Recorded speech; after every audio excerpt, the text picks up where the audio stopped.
vicinity of Beetlejuice, and not from Guilford after all.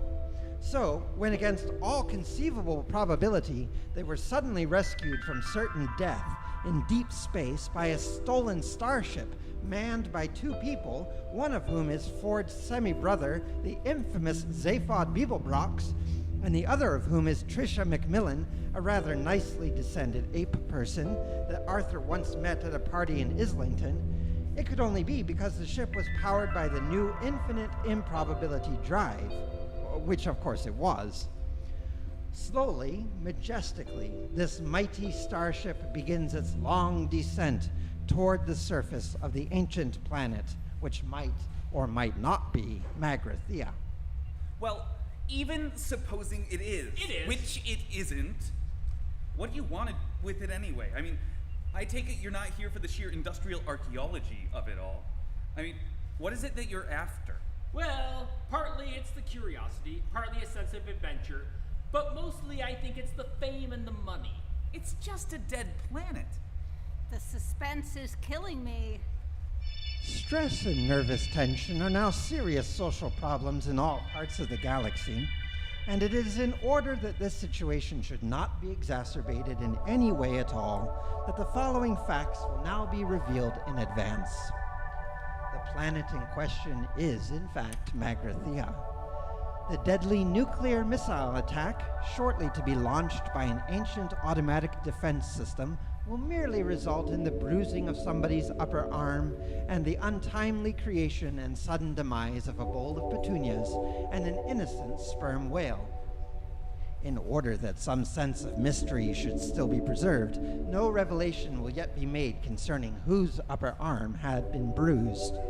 This fact may safely be made the subject of suspense, since it is of no significance whatsoever. Arthur's next question about the planet is very complex and difficult, and Zaphod's answer is wrong in every important respect. Is it safe? Magrathea has been dead for 5 million years. Of course it's safe.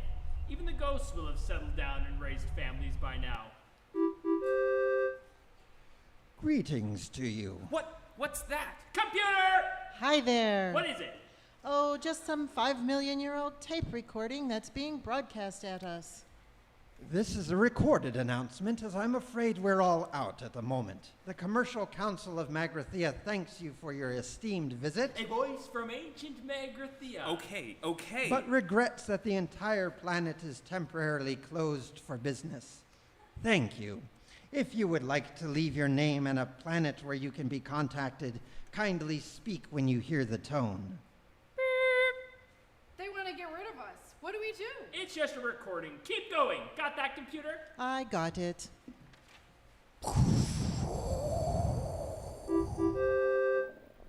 We would like to assure you that as soon as our business is resumed, announcements will be made in all fashionable magazines and color supplements, when our clients will once again be able to select from all that's best in contemporary geography. Meanwhile, we thank our clients for their kind interest and would ask them to leave now. Well, I suppose we'd better be going then, hadn't we?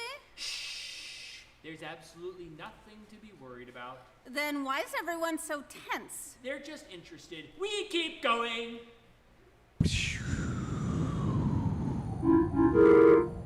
It is most gratifying that your enthusiasm for our planet continues unabated, and so we would like to assure you that the guided missiles currently converging with your ship are part of a special service we extend to all of our most enthusiastic clients, and the fully armed nuclear warheads are of course merely a courtesy detail. We look forward to your custom in future lives.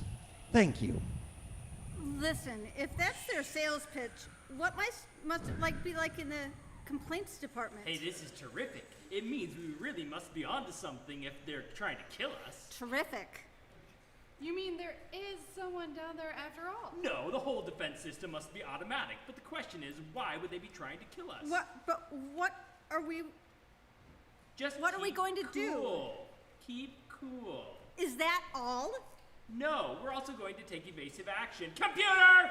What evasive action can we take? None, I'm afraid, guys. Or something. There seems to be something jamming my guidance systems. Impact minus 30 seconds. Sorry, I didn't mean to do that. Please call me Eddie if it will help you relax. Right, look, we've got to get manual control of this ship. Can you fly her? No, can you? No. Ford? No. Fine, we'll do it together. I can't either. I guess that. Computer, I want full manual control now. You got it. Good luck, guys. Impact minus 20 seconds. Okay, Ford, full retro thrust and 10 degrees starboard.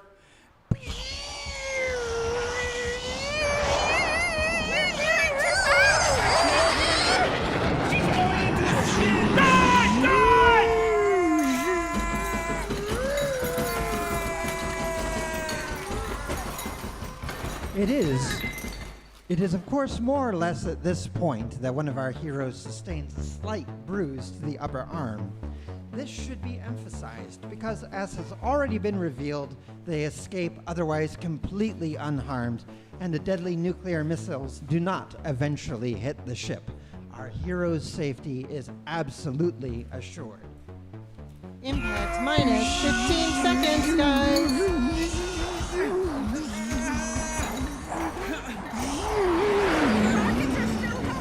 Shut that bloody computer off!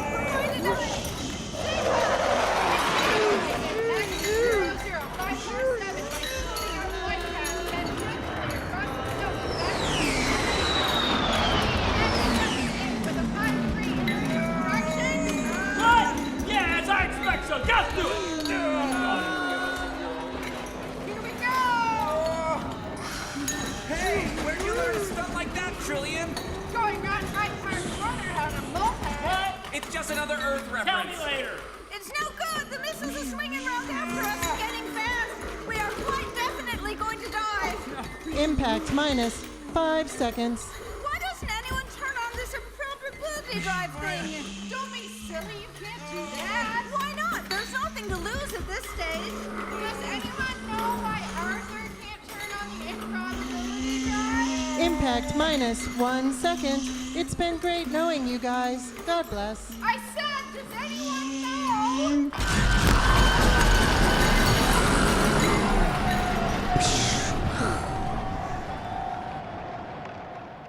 What the hell happened? Well, I was just saying there's this switch here, you see, and Where are we, Trillian? Exactly where we were, I think. Then what's happened to the missiles? Well, according to this screen, they've just turned into a bowl of petunias. And a very surprised-looking whale. At an improbability factor of 8,767,128 to 1 against. Did you think of that, Earthman? well, all I did was. That's very good thinking, you know that? You just saved our lives. Oh, it was nothing really. Oh, was it? Well, forget it. Okay, computer, take us into land. Well, I say it was nothing. I mean, obviously it was something. I'm just trying to say it's not worth making too much of a fuss about. I mean, saving everybody's life. Another thing that no one made too much fuss about was the fact that against all probability, a sperm whale had suddenly been called into existence some miles above the surface of an alien planet. And since this is not a naturally tenable position for a whale, this innocent creature had very little time to come to terms with its identity as a whale before it had to come to terms with suddenly not being a whale anymore. This is what it thought as it fell. What's happening? Excuse me? Who am I? Hello? Why am I here? What's my purpose in life? What do I mean by who am I? Calm down. Get a grip now. Oh, this is an interesting sensation. What is it? It's a sort of yawning, tingling sensation in my, well, I suppose I'd better start finding names for things if I want to make any headway in for the sake of what I shall call an argument. I shall call the world. So let's call it my stomach. So, a yawning, tingling sensation in my stomach. Good. Ooh, it's getting quite strong. And hey, what about this whistling, roaring sound going past what I'm suddenly going to call my head? Head! That sounds good! Hey, head! Good sounding ring to it. And the whistling, roaring sound, that can be wind. It's a good name. It'll do. Perhaps I can find a better name for it when later I find out what it's for, because there certainly seems to be a hell of a lot of it. Hey! What's this thing? Let's call it a tail. Yeah, tail! Hey, I can really thrash it about pretty good, can't I? Wow! Wow! Hey! Doesn't seem to achieve much, but I'll probably find out what it's for later on. Now, have I built up any coherent picture of things yet? Nope! Hey!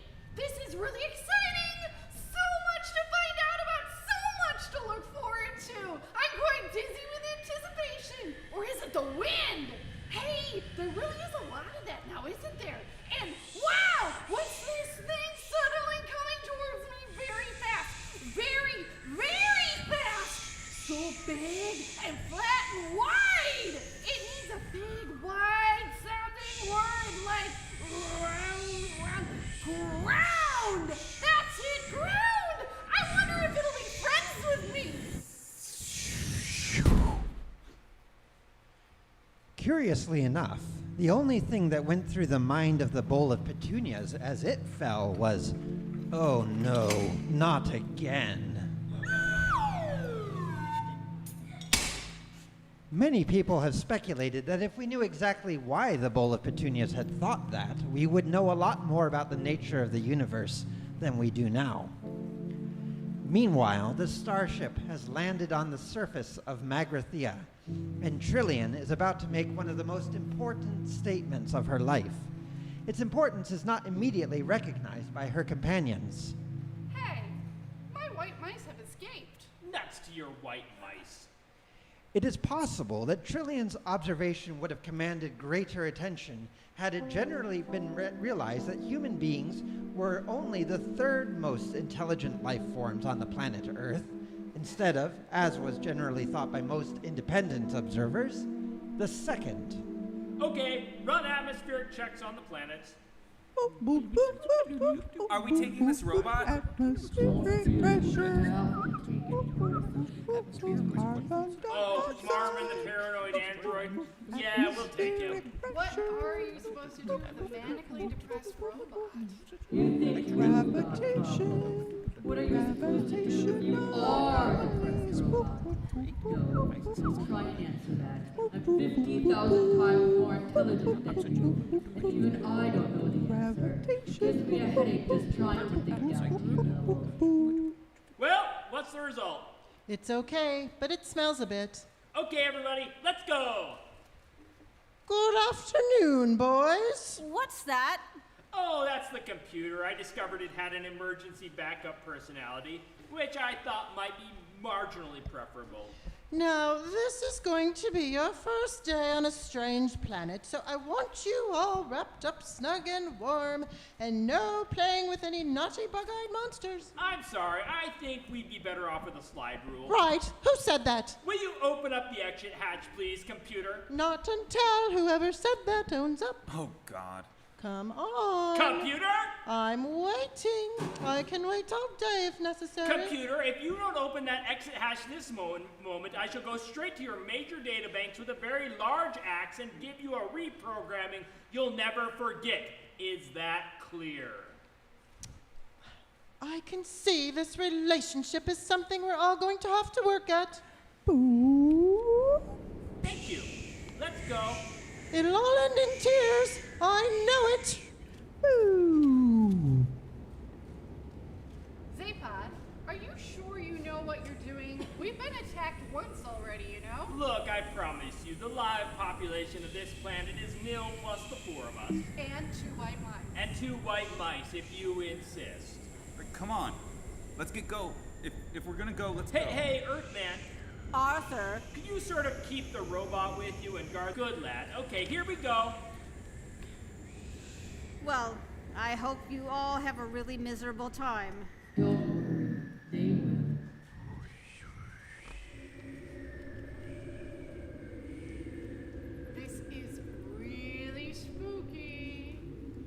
at all these galleries of derelict equipment just lying about.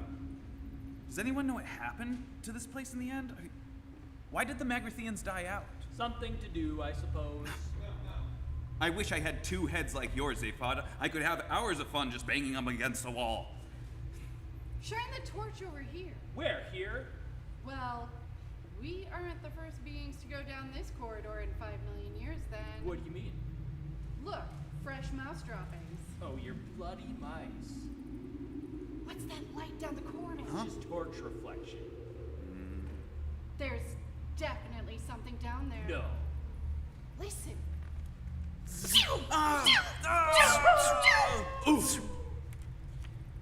The Hitchhiker's Guide to the Galaxy is a very unevenly edited book and contains many passages which simply seem to its editors like a good idea at the time.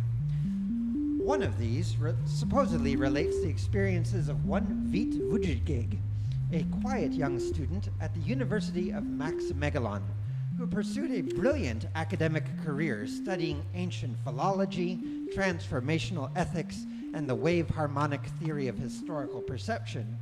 And then, after a night of drinking pan-galactic gargle blasters with Zaphod Beeblebrox, became increasingly obsessed with the problem of what had happened to all the ballpoint pens he had bought over the past few years.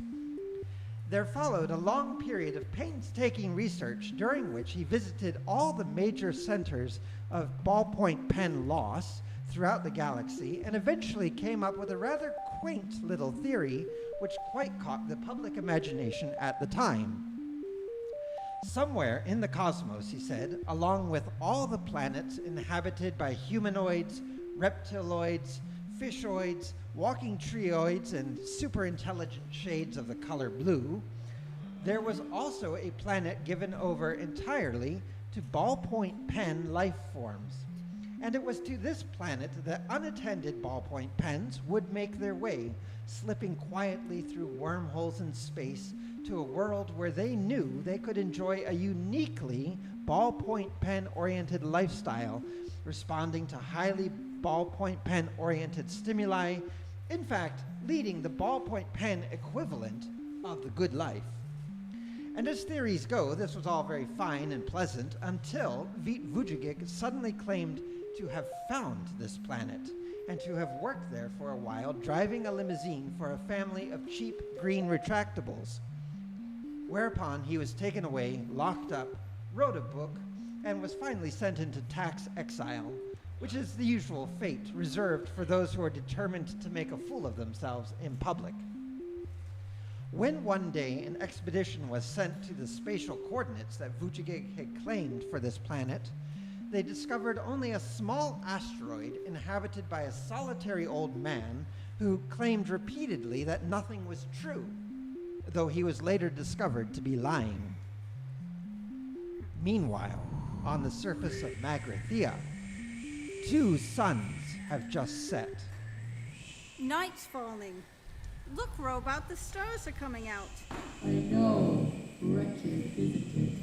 But that sunset, I've never seen anything like it in my wildest dreams. The 2 suns. It was like mountains of fire boiling into space. I've seen it. It's rubbish. We only ever had the 1 sun at home. I come from a planet called Earth, you know. I know. Keep going on about it. It sounds awful. Oh no, it was a beautiful place. Did it have oceans? Oh yes, great, wide, rolling blue oceans. Can't bear oceans. Tell me, do you get on well with other robots? Take them. Where are you going? I think I'll just take a short walk. Don't blame Good evening. Who are you? You choose a cold night to visit our dead planet. Who are you? My name is not important. You startled me. Do not be alarmed. I will not harm you. But you shot at us. There were missiles. Merely an automatic system. Ancient computers ranged in long caves deep in the bowels of the planet tick away the dark millennia. I think they take the occasional pot shot to relieve the monotony. I'm a great fan of science, you know. Really? Oh, yes. Ah. You seem ill at ease. Yes, no disrespect, but I gathered you were dead. Dead? No, but we have slept. Slept? Yes, through the economic recession, you see. What?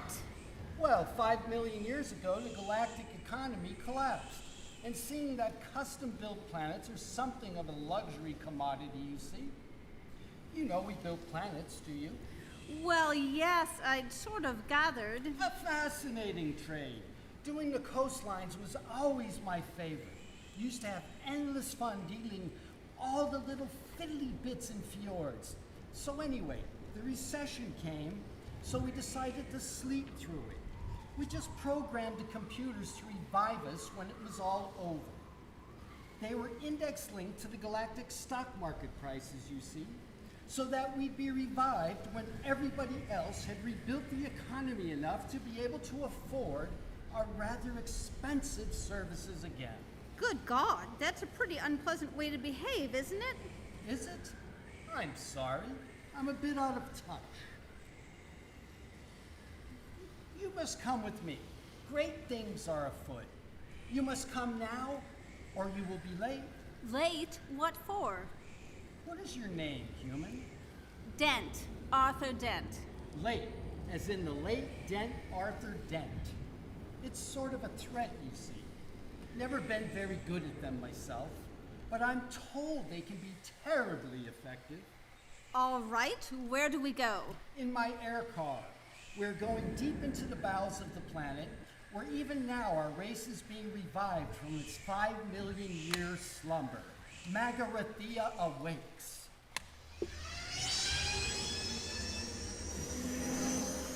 Excuse me, what is your name, by the way? My name is Slarty Bartafaust. I beg your pardon? Slarty Bartafaust. Slutty Barty Fast? I said it wasn't important. It is an important and popular fact that things are not always what they seem. For instance, on the planet Earth, man had always assumed that he was more intelligent than dolphins because he had achieved so much. The wheel, New York, wars, and so on, whilst all the dolphins had ever done was muck about in the water having a good time. But conversely, the dolphins believed themselves to be more intelligent than man for precisely the same reasons. Curiously enough, the dolphins had long known of the impending demolition of Earth and had made many attempts to alert mankind to the danger. But most of their communicated, so they eventually gave up and left the Earth by their own means shortly before the Vogons arrived. The last ever dolphin message was misinterpreted as a surprisingly sophisticated attempt to do a double backward somersault through a hoop whilst whistling the Star-Spangled Banner. But in fact, the message was this: so long, and thanks for all the fish. In fact, there was only one species on the planet more intelligent than dolphins, and they spent a lot of their time in behavioral research laboratories, running round inside wheels and conducting frighteningly elegant and subtle experiments on man. Earthman, we are now deep in the heart of Magarathea. I should warn you that the chamber we are about to pass into does not literally exist within our planet. It is simply the gateway into a vast tract of hyperspace. It may disturb you. Oh. It scares the willies out of me. Hold tight.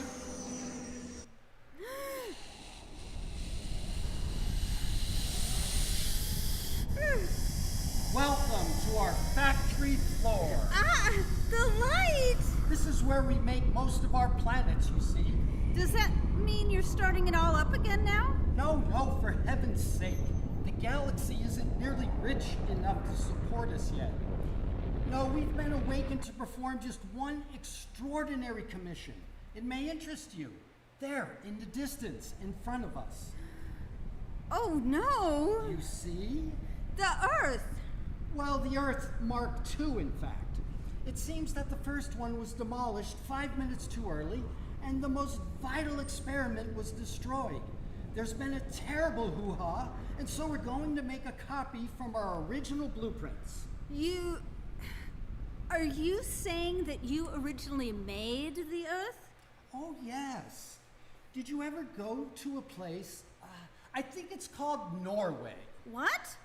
No, I didn't. Oh, pity. That was one of mine. Won an award, you know. Lovely crinkly edges. I can't take this. Did I hear you say the Earth was destroyed 5 minutes too early? Shocking cock-up. The mice were furious. Mice? Yeah. The whole thing was their experiment, you see. A 10 million year research program to find the ultimate question. Big job, you know. Look, would it save you all this bother if I gave up and went mad now? Has Slarty Bartfast flipped his lid? Are Ford, Zaphod, and Trillian dying in fearful agony? Or have they simply slipped out for a quick meal somewhere? Will Arthur Dent feel better with a good hot drink inside him? Find out in tonight's next exciting installment of the Hitchhiker's Guide to the Galaxy. I'm sorry, but I'd probably be able to cope better if I hadn't bruised my arms. We will now take a 10 to 15 minute intermission.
4, 5. Now me. 1, 2, 3, 4, 5.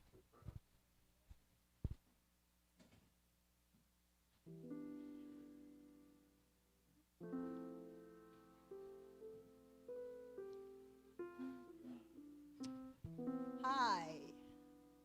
Welcome to night 2 of Hitchhiker's Guide to the Galaxy. My name is KJ. I'm a volunteer at the Commons. I am MJ. I'm a board member, and I also manage the free store at the Commons. And MJ is also a very accomplished artist. Thank you. So, for those of you out in the virtual world that have not come to the Commons, we're all volunteer. Point that creative endeavors. So that's where the free store and the buying club and making our spaces available when our own projects aren't happening to others in the community at a very low cost. Everything we do is low cost here. So we need your support. The more support we get to cover our overhead, then any revenue that we make can go for better equipment. Right now, Jeremy is the person who's live streaming us, and he is using a lot of his own equipment very generously.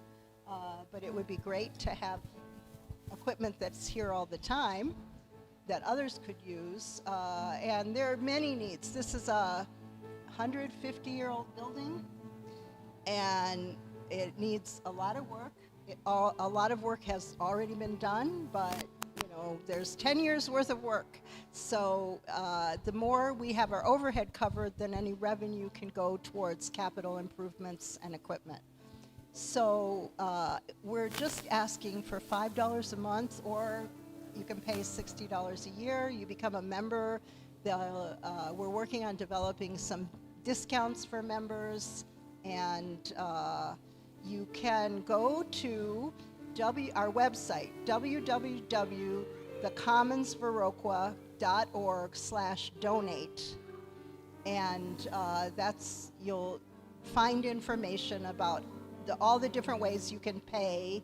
You can pay online via PayPal. There's a link there. You can send us a check. You can come by, or you can call us to make arrangements for a bill pay or bank transfer. There are lots of ways to pay. And we hope that you consider it and become one of our members. And I'm getting the hand rolling saying wrap it up. So, and I just want to let you know that Nolan Frank is the pianist in the background. He's been doing a lot of the sound for this show. Thank you. Thank you.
That should be all right. Yes.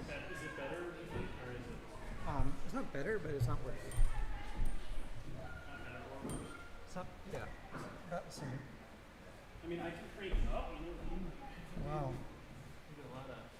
Yeah, all right, that's helpful. Is this better or too bright or? Not quite as bright as the last one. That's fine. No, that's good.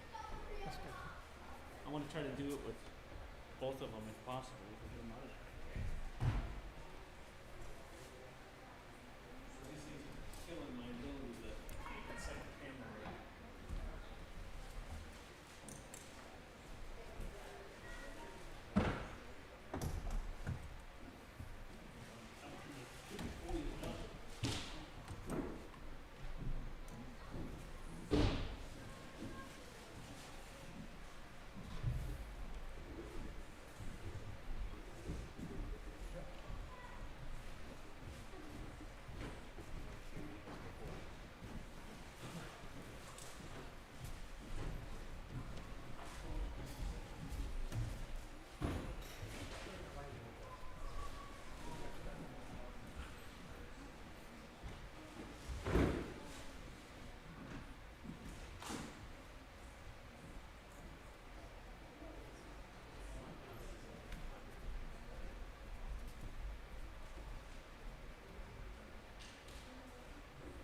Hitchhiker's Guide to the Galaxy by Douglas Adams.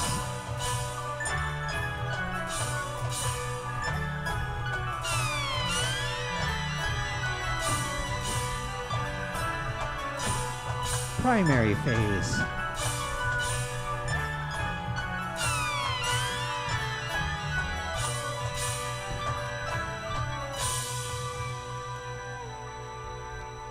Arthur Dent, a perfectly ordinary Earthman, was rather surprised when his friend, Prefect, suddenly revealed himself to be from a small planet somewhere in the vicinity of Beetlejuice, and not from Guilford after all. He was even more surprised when a few minutes later the Earth was unexpectedly demolished to make way for a new hyperspace bypass. But this was as nothing to their joint surprise when they are rescued from certain death by a stolen spaceship manned by Ford's semi-cousin, the infamous Zaphod Beeblebrox, and Trillian, a rather nice astrophysicist Arthur once met at a party in Islington. However, all four of them are soon totally overwhelmed with surprise when they discover that the ancient world of Magrathea, a planet famed in legend for its surprising trade in manufacturing other planets, is not as dead as it was supposed to be. For Zaphod, Ford, and Trillian, surprise is pushed to its very limits when this happens.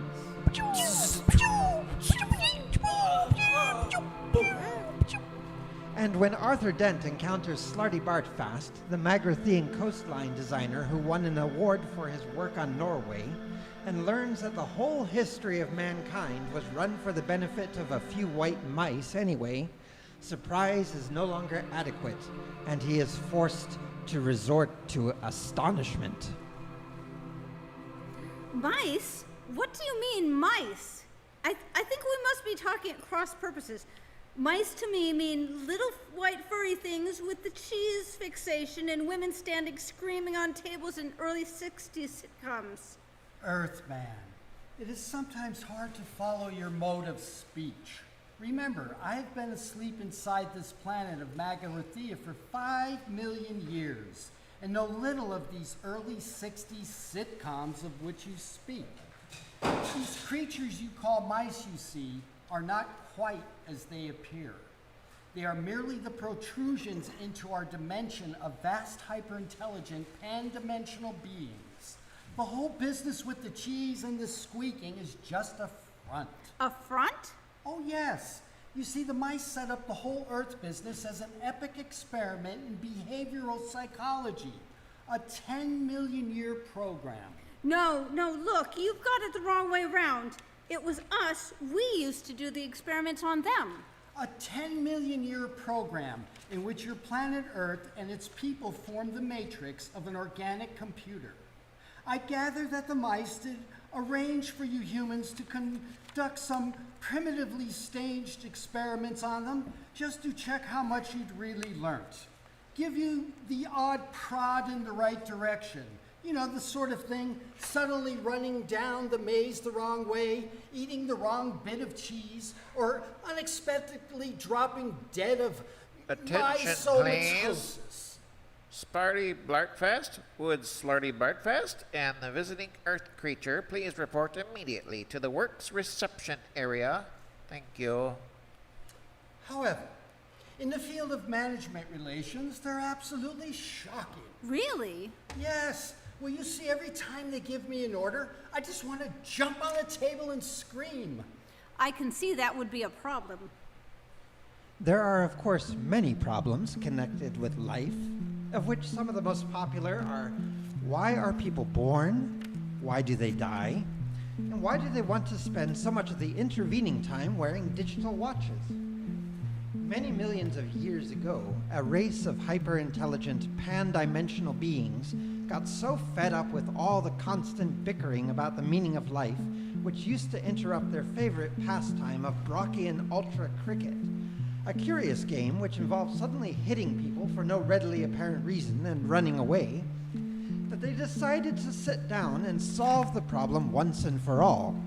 And to this end, they built themselves a stupendous supercomputer which was so amazingly intelligent that even before its databanks had been connected up, it had started from first principles with "I think, therefore I am," and had got as far as deducing the existence of rice pudding and income tax before anyone managed to turn it off. Could a mere computer solve the problem of life, the universe, and everything? Fortunately for posterity, there exists a tape recording of what transpired when the computer was given this particularly monumental task. Arthur Dent stops off in Slarty Bartfast's study to hear it. What is the task for which I, Deep Thought, the second greatest computer in the universe of time and space, have been called into existence? Your task, oh computer. No, wait a minute. This isn't right. Speak and I will hear.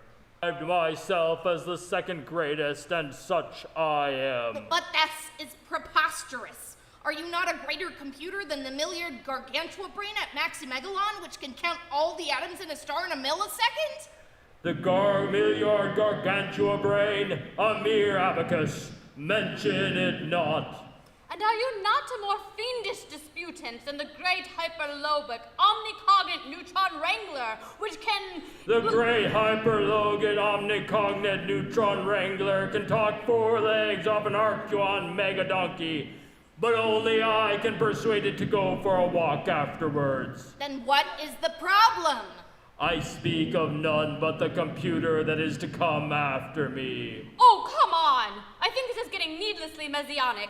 You know nothing of future time, and yet in my teeming circuitry, I can navigate the infinite delta streams of future probability and see that there must one day come a computer whose merest operational parameters I am not worthy to calculate, but which it will be my destiny eventually to design. Can we get on and ask the question? Speak. Oh, deep thought computer, the task we have assigned you to perform is this. We want you to tell us the answer. The answer? The answer to what? Life? The universe. Everything. Tricky. But can you do it? Yes, I can do it. That is an answer? A simple answer? Yes, like the universe and everything, there is an answer. But I'll have to think about it. What's happening? We demand admission! Come on, you can't keep us out! We demand that you can't keep us out! Who are you? What do you want? We're busy! I am Magic Thighs! I demand that I am Roomfundle. No, it's all right. You don't need to demand that. All right. I am Roomfundle. And that is not a demand. It is a solid fact. What we demand is solid facts. No, we don't. That is precisely what we don't demand. All right. We don't demand solid facts. What we demand is a total and an absence of solid facts. I demand that I may or may not be Roomfundle.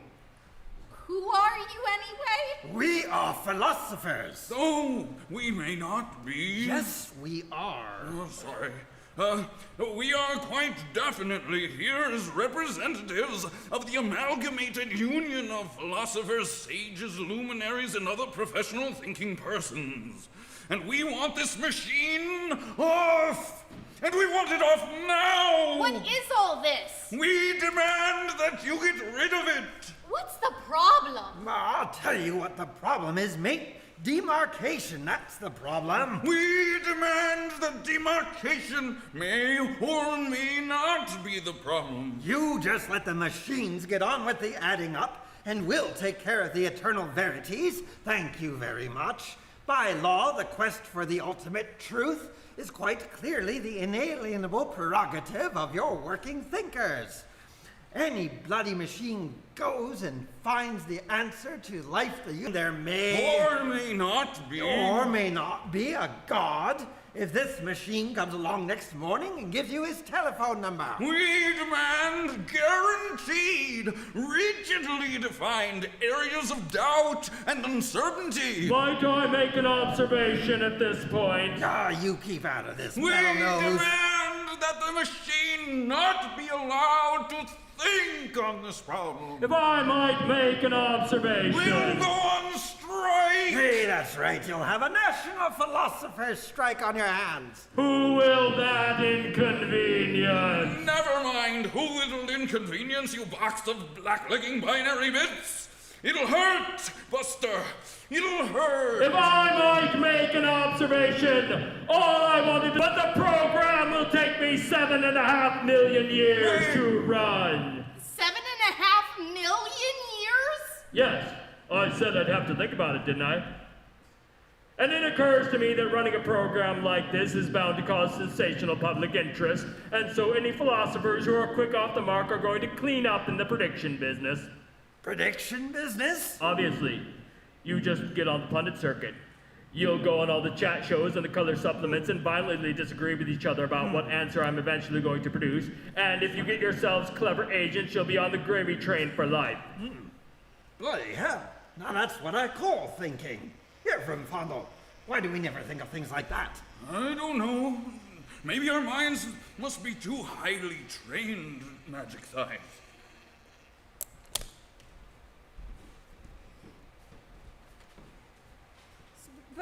But I don't understand. I don't understand what all this has got to do with Earth and mice and things. All would become clear to you, Earthman. Are you not anxious? Yes, of course, quite. Here is the recording of the events of that fateful day. Archival material of Magrathia.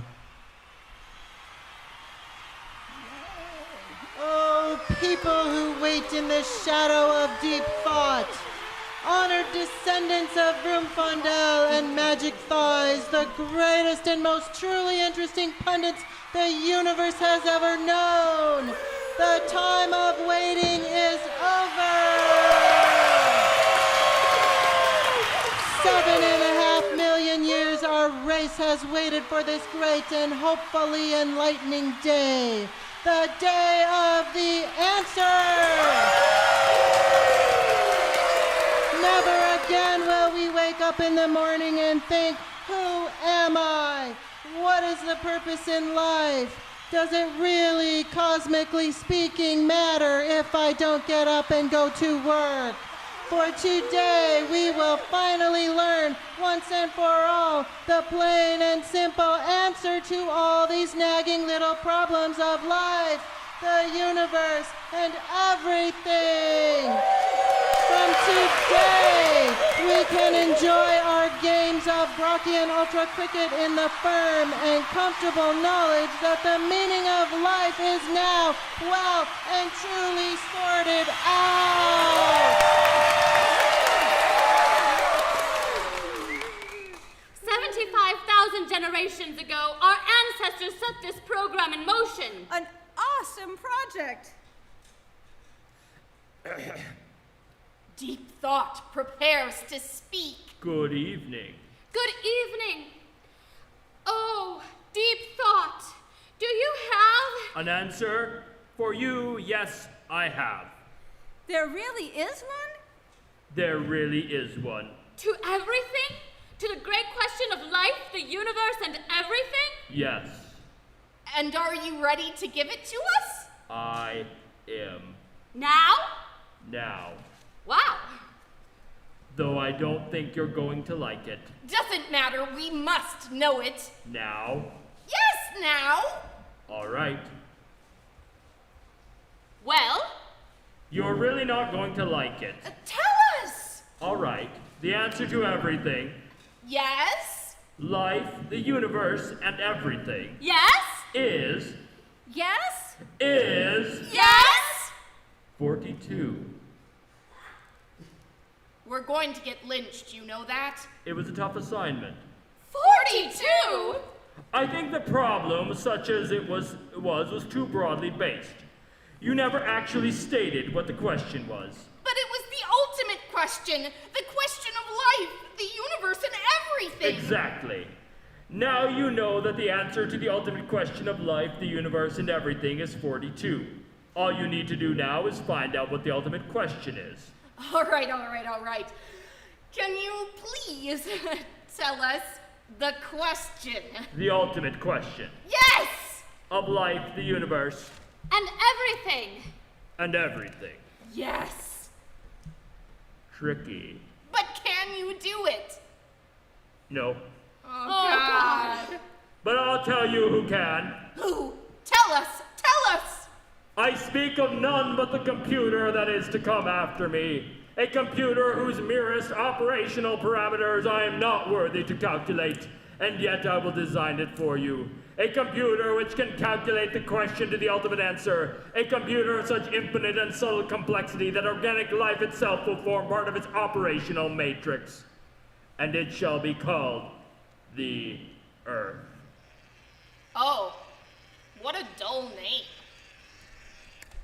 So there you have it. Deep Thought designed it, we built it, and you lived on it. And the Vogons came and destroyed it 5 minutes before the program was completed. Yes. 10 million years of planning and work gone just like that. Well, that's bureaucracy for you. You know, all of this explains a lot of things. All through my life, I've had this strange, unaccountable feeling that something was going on in the world, something big, even sinister, and no one would tell me what it was. No, that's just perfectly normal paranoia. Everyone in the universe has that. Well, perhaps that means that somewhere outside the universe... Maybe. Who cares? Perhaps I'm old and tired, but I always think that the chances of finding out what really is going on are so absurdly remote that the only thing to do is say, hang the sense of it and just keep yourself occupied. Look at me. I design coastlines. I got an award for Norway. Where's the sense in that? None that I've been able to make out. I've been doing fjords all my life. For a fleeting moment, they became fashionable, and I get a major award. In this replacement Earth we're building, they're giving me Africa to do. And of course, I'm doing it with all the fjords again, because I happen to like them. And I'm old-fashioned enough to think that they give a lovely Baroque feel to a continent, and they tell me it's not equatorial enough. What does it matter? Science has achieved some wonderful things, of course, but I'd rather be happy than right any day. And are you? No. That's where it all falls down, of course. Pity. It sounded like quite a good lifestyle otherwise. Attention please, Slarty Bartfast. Would Slarty Bartfast and the visiting Earth creature please report immediately, repeat immediately, to the work's reception area. The mice aren't wanting to hang around in this dimension all day. Come on. I suppose we'd better go and see what they want. I seem to be having this tremendous difficulty with my lifestyle. As soon as I reach some kind of definite policy about what kind of music and my kind of restaurant and my kind of overdraft, people start blowing up my kind of planet and throwing me out of their kind of spaceships. It's so hard to build anything coherent. I'm sorry, all of this must sound rather fatuous to you. Yes, I thought so. Just forget I ever said it. It is, of course, well known that careless talk costs lives, but the full scale of the problem is not always appreciated. For instance, at the very moment that Arthur Dent said, "I seem to be having this tremendous difficulty with my lifestyle," a freak wormhole opened up in the fabric of space-time continuum and carried his words far, far back in time across almost infinite reaches of space to a distant galaxy where strange and warlike beings were poised on the brink of frightful interstellar battle. The two opposing leaders were meeting for the last time, and a dreadful silence fell across the conference table as the commander of the Vlhurgs, resplendent in his black jeweled battle shorts, gazed levelly at the Gaguvant leader squatting opposite him in a cloud of green, sweet-smelling steam, and with a million sleek and horribly beweaponed star cruisers poised to unleash electric death at his single word of command, challenged the vile creature to take back what it had said about his mother. The creature stirred in his sickly, broiling vapor, and at that very moment, the words, "I seem to be having this tremendous difficulty with my lifestyle," drifted across the conference table. Unfortunately, in the Vlahirk tongue, this was the most dreadful insult imaginable, and there was nothing for it but to wage terrible war.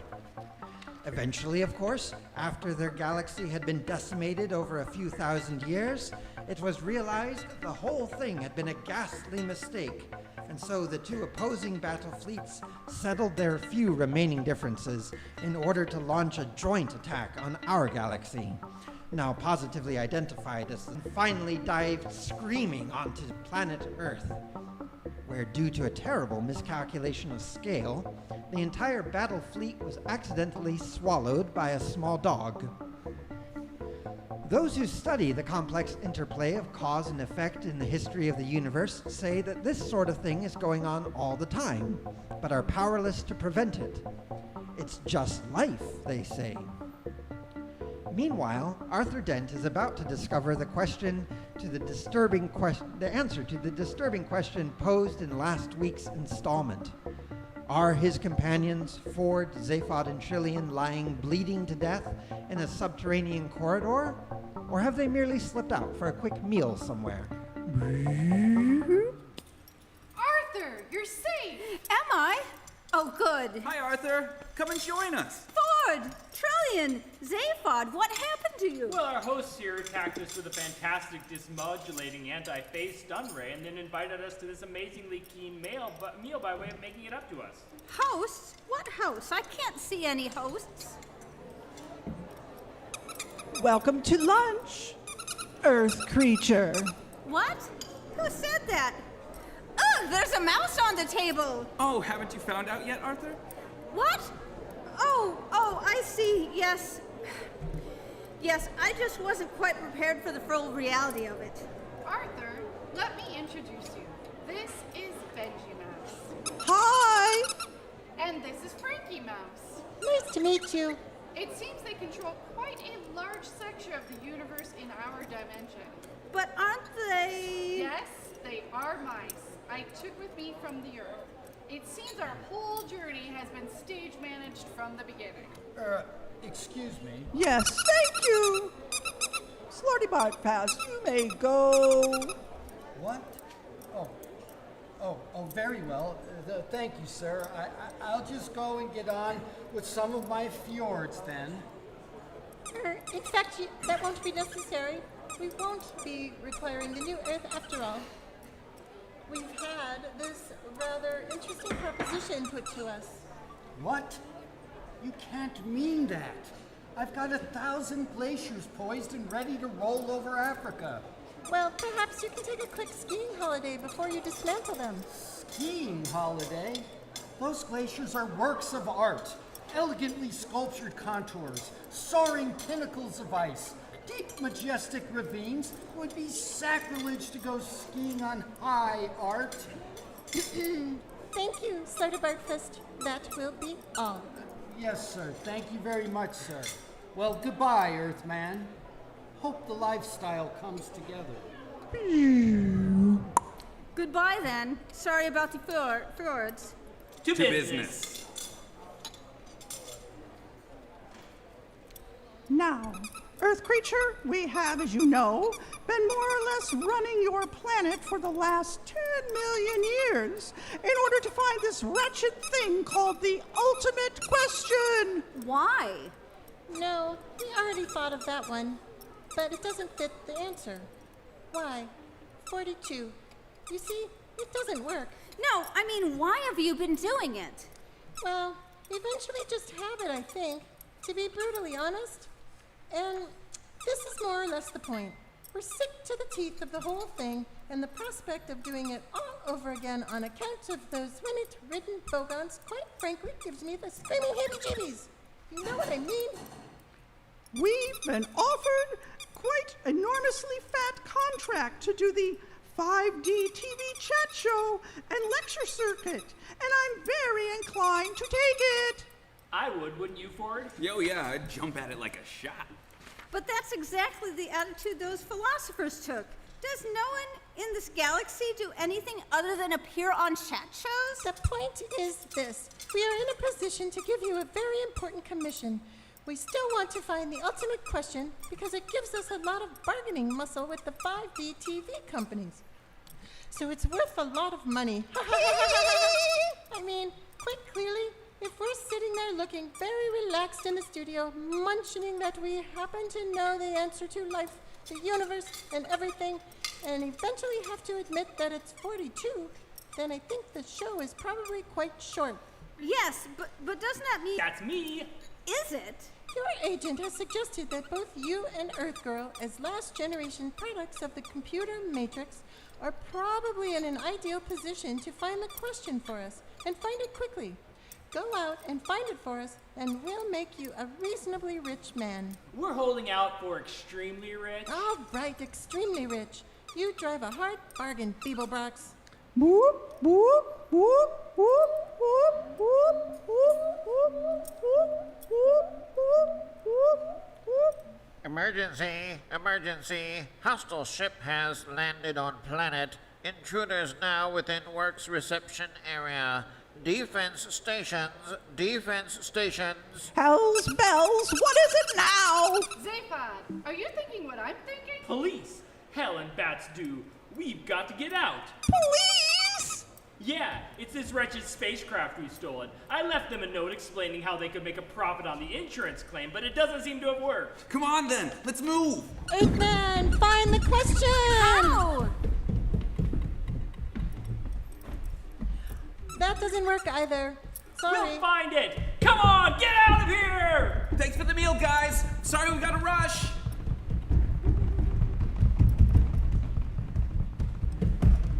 Hey, which way do you reckon, Zaphod? At a wild guess, I'd say down here! Okay, Beeblebrox, hold it right there. We've got you covered. You want to try a guess at all, Ford? Okay, this way. We don't want to shoot you, Beeblebrox! Suits me fine. We're cornered! Hell, I've dropped my adrenaline pills. All right, behind this computer bank. Get down. Hey, they're shooting at us! Yeah? I thought they said they didn't want to do that. Yeah, I thought they said that. Hey, I thought you said you didn't want to shoot us! It isn't easy being a cop! What did he say? He said it isn't easy being a cop. Well, surely that's his problem, isn't it? I'd have thought so. Hey, listen! I think we've had enough problems of our own without you shooting at us. So if you could avoid laying your problems on us as well, I think we'd probably find it easier to cope. Now, see here, buddy. You're not dealing with any dumb two-bit trigger-pumping morons with low hairlines, little piggy eyes, and no conversation. We're a couple of intelligent, caring guys you'd probably quite like if you met us socially. That's right. I'm really sensitive.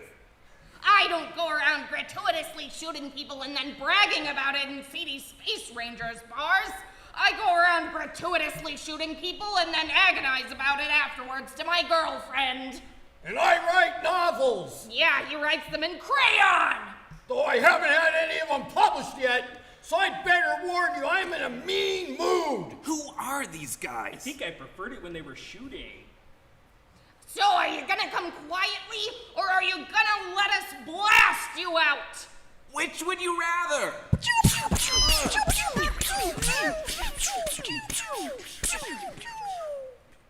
You still there? Yes? We didn't enjoy doing that at all. We could tell! Zaphod, do you have any ideas on how we're going to deal with these loonies? Now listen to this, Beeblebrox, and you'd better listen good. Why?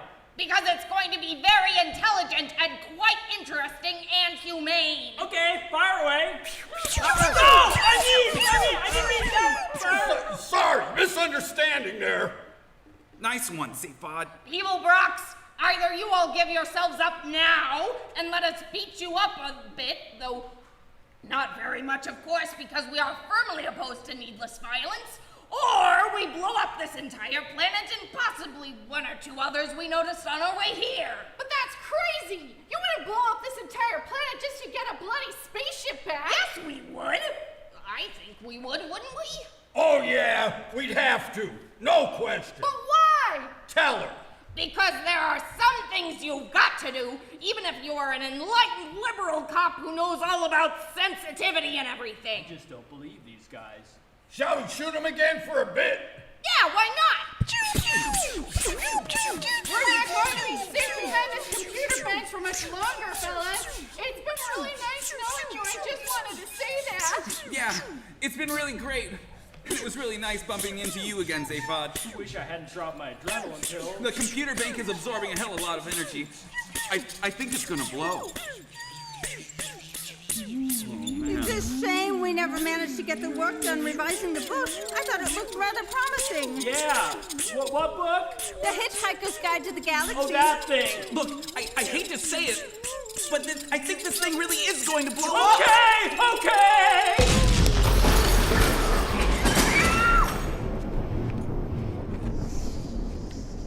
Assuming our heroes survive this latest reversal in their fortunes, will they find somewhere reasonably interesting to go? Will Arthur Dent or Trillian manage to find the question to the ultimate answer? Who will they meet at the restaurant at the end of the universe? Find out in tomorrow night's exciting installments of the Hitchhiker's Guide to the Galaxy.